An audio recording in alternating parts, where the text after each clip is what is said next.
కేసీఆర్ గారి తరఫున కేటీఆర్ గారిని వెళ్ళమనంటే ఆయన తరఫు హాజరయ్యి ఆయనే సమాధానం చెప్తారు.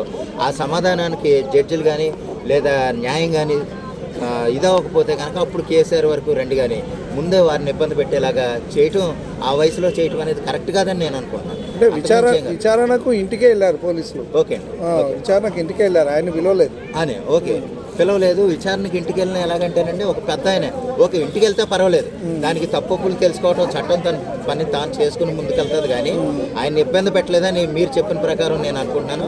అదైతే మంచిదే ఒక విధంగా. అయితే ఇంటికి వెళ్ళి దర్యాప్తు చేసుకోవటం, అందులో ఏమన్నా లోపాలు ఏమన్నా లావాదేవీలు లోభయంగా ఏదైనా చేస్తుంటే, ఆ తప్పులుంటే ఆయన ఏ విధంగా న్యాయపరంగా చట్టపరంగా ముందు చర్యలు తీసుకోవాలి తప్ప ఆయన్ని ఇబ్బంది పెట్టేది అంటే ఆయన పలానా చోటుకి రండి, మీరు అక్కడికి రండి, లేకపోతే అన్ని గంటలు నిలబెట్టడం, ఇన్ని గంటలు మేము దర్యాప్తు చేసామని చెప్పుకోవడం, అటువంటి చర్యలతో మీరేమన్నా ఆయన్ని దర్యాప్తు చేసే విధానాలు ఉంటే కనుక మీరు ఇంటికి వెళ్ళి చేయండి. మీరేమన్నా తీసుకెళ్లాలనుకుంటే కనుక కేసీఆర్ గారినో లేదా కేటీఆర్ గారినో లేకపోతే హరీష్ రావునో మీ తరఫున ఉన్న అంటే మీ తరఫున ఉన్న అంటే ఏది బీఆర్ఎస్ తరఫున ఉన్న నాయకులను ఏమన్నా మీరు చేయాలంటే అలా చేయండి, కానీ కేసీఆర్ గారికి మాత్రం వారింటికి వెళ్ళి అంటే మీరు చేసిన పని అయితే నాకు నచ్చింది. అదేవిధంగా దర్యాప్తు పరంగా కూడా ముందు కూడా ఆయన ఇంటికి వెళ్ళి చేయండి అని నేను కోరుకుంటున్నాను.